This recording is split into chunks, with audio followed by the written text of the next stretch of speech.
Ladies and gentlemen, the President of the Russian Federation, Vladimir Putin.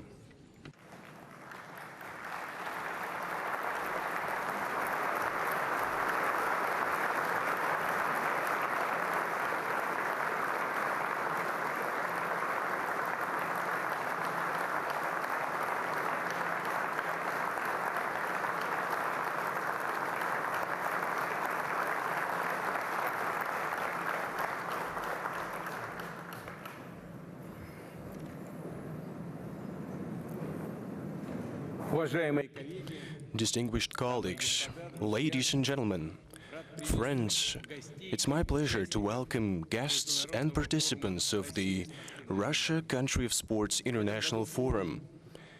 This year, the forum is hosted by Samara, one of the most beautiful and authentic cities of the Volga region. It is famous for its accomplishments and traditions, including the ones in the realm of sports. Many athletes, whose names are now part of the world sports history, are natives of the Samara region. And of course, a glorious chapter of the sports history was the year 2018, when the city was hosting the FIFA World Cup matches. And they were organized right here in the Samara Arena, the main platform of our forum, that has for many years been a meeting point of like-minded people, people who are committed to the sports ideals and its values. These values, your readiness to cooperate and engage in dialogue, unity in reaching goals, is reflected in the topic of the current forum, Sports for the Future, Winning Together.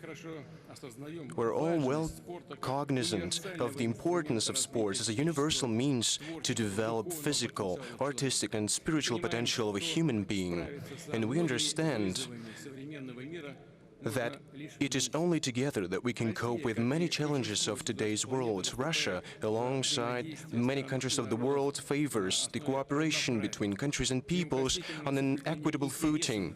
It favors scrupulous respect for mutual interests and respect of national cultures. The mission of sport is to build bridges between people, to bring them together. That's the noble mission, one of the core purposes of international sports organizations. In this regard, I'd like to thank our partners and those who have recently made a decision, a balanced, a just one, to restore the rights of the Russian Paralympic Committee.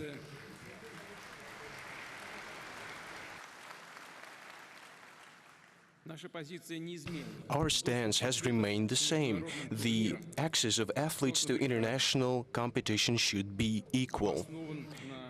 It must be based on their athletic merit. Sports must be not politicized.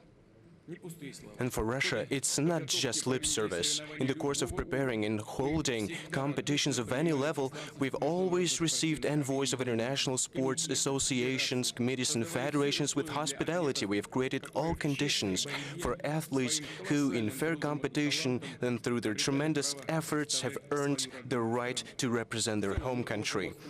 In general, we have been guided by exclusively sports principles and not by the level or quality of relations with a given country.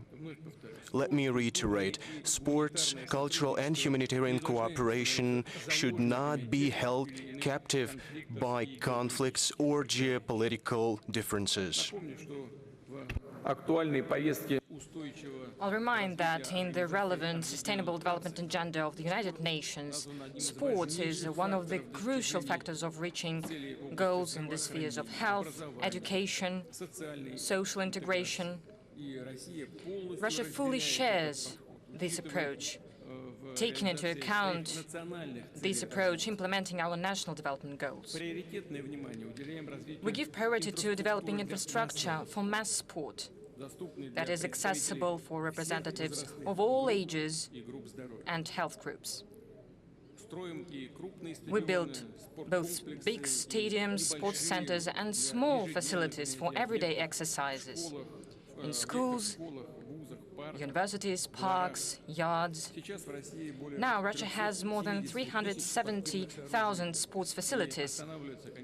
And of course, we're not going to stop building them. We'll go forward. In development of sports, information technologies play a very important role. And along classic sports disciplines, new sports are becoming more popular, like digital sport, cyber sports disciplines. In this sphere, we also work actively, and we are ready to share our experience. We will keep giving special attention to engaging children and teenagers in sports, because values and sidelines laid in a person in a young age very often determine their whole adult life. Sports and physical culture are always a path to success.